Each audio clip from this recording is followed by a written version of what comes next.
Good morning friends.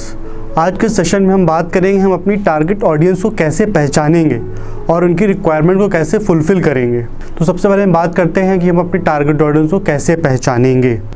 हमारी target audience में 3 तरीके के कस्टमर हो सकते हैं। First of all trader, second is service provider, third is manufacturer. जो हमारे ट्रेडर्स होंगे वो किसी भी चीज़ का ट्रेडिंग कर रहे हो, किसी भी कमोडिटी को ट्रेड कर रहे हो, उनकी फर्म का कोई ना कोई नाम होगा, उनकी फर्म का कोई ना कोई कॉन्स्टिट्यूशन होगा, आइदर वो प्रोप्राइटरशिप में हो या कंपनी के फॉर्म में हो या किसी अन्य कॉन्स्टिट्यूशन में वो डील करते हो।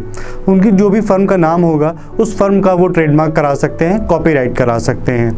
ठीक है। फिर सेकंड हम बात करते हैं सर्विस प्रोवाइडर की। सर्विस प्रोवाइडर की कैटेगरी बहुत बड़ी है। इसको समझने के लिए हम उनका नेचर और बिजनेस समझना पड़ेगा। अगर वो रेस्टोरेंट है या वो एजुकेशन देने के लिए स्कूल है, कोचिंग है, कोई भी शिक्षण संस्थान है, कोई भी दुकान है, या कोई भी डॉक्टर है, या कोई भी एडवोकेट है, LIC एजेंट है, या चार्टर्ड अकाउंटेंट है, कंपनी सेक्रेटरी है, या कॉस्ट अकाउंटेंट है, वो अपनी सर्विस प्रोवाइडर की कैटेगरी में फॉल करता है। वो अपनी फर्म का ट्रेडमार्क करा सकता है। फॉर एग्जांपल हम बात करते हैं रेस्टोरेंट की। अगर एक रेस्टोरेंट है जहाँ पर आपको वो बैंक्वेट हॉल की सर्विसेज प्रोवाइड करता है, बैंक्वेट हॉल के साथ साथ वो जिम की फैसिलिटीज़ प्रोवाइड कर रहा है, और उसके साथ साथ आपको वो स्पा सेंटर की सर्विसेज प्रोवाइड कर रहा है, अगर तो उसने अपने जिम का भी कोई नाम रखा होगा, बैंक्वेट हॉल का भी कोई नाम रखा होगा, स्पा सेंटर का भी कोई नाम रखा होगा, और फाइनली अपने रेस्टोरेंट का भी कोई ना कोई नाम ज़रूर रखा होगा। वो इन तीनों चीज़ों का, चारों चीज़ों का वो अपने ट्रेडमार्क करवा सकता है। उसने जो अपने जिम का नाम रखा है उसका ट्रेडमार्क हो जाएगा, जो उसने स्पा सेंटर का नाम रखा है उसका ट्रेडमार्क हो जाएगा, जो उसका रेस्टोरेंट का नाम है उसका ट्रेडमार्क हो जाएगा। तो सर्विस प्रोवाइडर के पास बहुत वाइड कैटेगरी है, जिसमें आपको ट्रेडमार्क करने के लिए बहुत सारे क्लाइंट मिलेंगे, बहुत सारे कस्टमर मिलेंगे जिनका आप ट्रेडमार्क कर सकते हैं। अब हम बात करते हैं मैन्युफैक्चरर की। सबसे पहले मैन्युफैक्चरर ने अपनी कोई जो भी मैन्युफैक्चरिंग यूनिट है, फैक्ट्री है, उसका नाम रखा होगा, उसका हम ट्रेडमार्क कर सकते हैं। और मैन्युफैक्चरर वो चाहे कोई भी प्रोडक्ट मैन्युफैक्चर करता हो, उसने अपने प्रोडक्ट का नाम ज़रूर रखता है। उस प्रोडक्ट का नाम जो उसने रखा है उसको डुप्लीकेसी से बचाने के लिए, उसका कोई गलत इस्तेमाल ना करे, कोई इन्फीरियर क्वालिटी का माल प्रोड्यूस ना करे, इन्फीरियर क्वालिटी का गुड्स मार्केट में सेल ना हो, डुप्लीकेसी ना हो उसके प्रोडक्ट की, उस प्रोडक्ट का वो ट्रेडमार्क ज़रूर करवाएगा, उस प्रोडक्ट का नाम रखेगा और उस प्रोडक्ट का ट्रेडमार्क ज़रूर करवाएगा। तो दोस्तों, आपको अपने समाज में, अपने आसपास ये देखना होगा कि कौन ट्रेडर है, कौन सर्विस प्रोवाइडर है और कौन मैन्युफैक्चरर है। जो लोग इस तरीके का काम कर रहे हो उनको आप अपनी टारगेट ऑडियंस समझ के आप उनके साथ इंटरेक्ट करें, उनके साथ बात करें और उनके साथ व्यापार करने की कोशिश करें। दोस्तों, अब बारी आती है कि हम लीड कैसे जनरेट करें, रिक्वायरमेंट कैसे जनरेट करें। हमने समाज में 3 कैटेगरी आपने डिफाइन कर ली कि कौन ट्रेडर है, कौन सर्विस प्रोवाइडर है, कौन मैन्युफैक्चरर है। अब बारी आती है उनसे हम कैसे लीड जनरेट करें, कैसे उनकी रिक्वायरमेंट को जनरेट करें कि ताकि वो आपसे ट्रेडमार्क और कॉपीराइट करवाने के लिए कॉन्टैक्ट करें।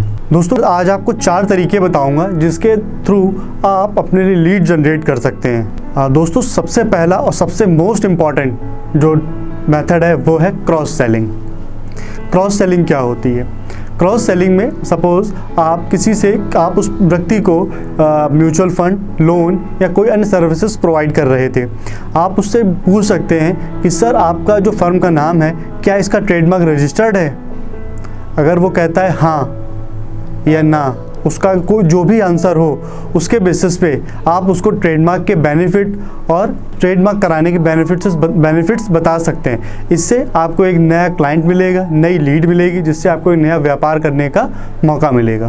दोस्तों, इस तरीके से हम अपना प्रोडक्ट उसके साथ डिस्कस करते हैं तो उससे हमको जाते जाते एक नया प्रोडक्ट मिल जाता है, नई सर्विस उसको हम दे जाते हैं, जिससे हमारे लिए वो नया वैल्यूएबल कस्टमर जनरेट होता है, जो आपको एक फाइनेंशियल सिक्योरिटी प्रोवाइड करता है, जो आपको एक नया क्लाइंट प्रोवाइड करता है। और हो सकता है कि वो अगर आपकी क्लाइंट टर्न अप हो जाएगा तो वो आपको थैंक यू भी बोलेगा कि आपने मेरा काफ़ी फाइनेंशियल लॉस होने से बचा लिया, आपने मुझे मार्केट में नई पहचान दी, नई गुडविल दी, जिससे वो आपका हमेशा थैंकफुल रहेगा और आपको उससे रिलेटेड होने वाले जितने भी बिजनेसेस हैं, जितने भी और अन्य बिजनेसेस हैं, वो सब आपके थ्रू ही कराएगा, जिससे आपको और भी बिजनेस मिलने की प्रोबेबिलिटी बढ़ जाती है काफ़ी।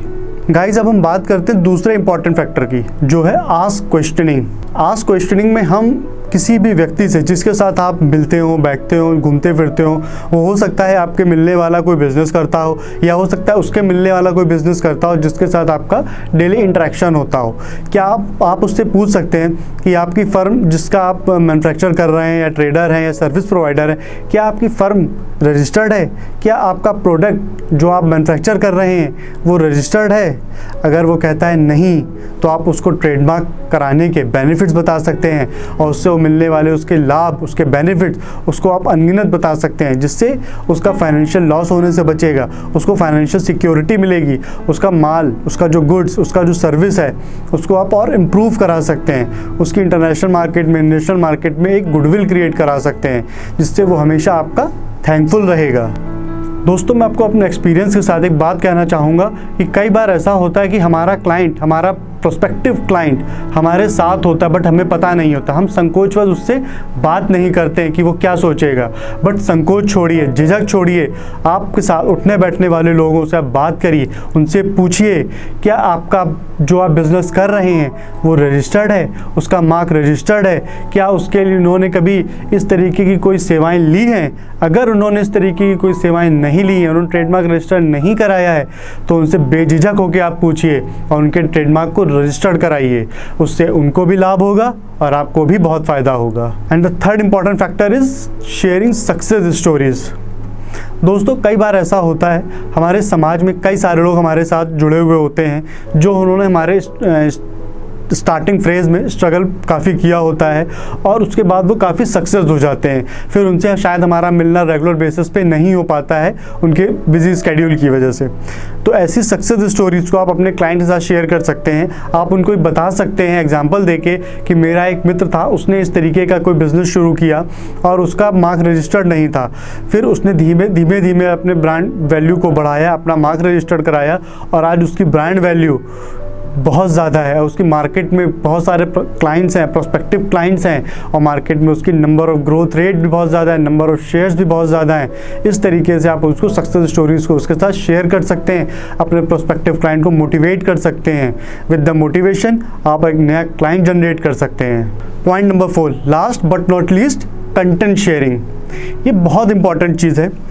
एक्चुअली होता क्या है, कई बार आपको रेडमिल की तरफ से आपको कई सारे फ्लायर्स आते हैं, पोस्ट आते हैं, जिनको आप अपने क्लाइंट्स को और अपने प्रोस्पेक्टिव क्लाइंट्स को दिखाकर लीड जनरेट कर सकते हैं, जिससे कई बार आपका प्रोस्पेक्टिव क्लाइंट आपको खुद से अपनी साइट से अप्रोच करता है कि भाई आपने वो जो एक फ्लायर भेजा था, क्या आप वो मेरा काम करा सकते हो, आप मेरे ट्रेडमार्क रजिस्टर करा सकते हो।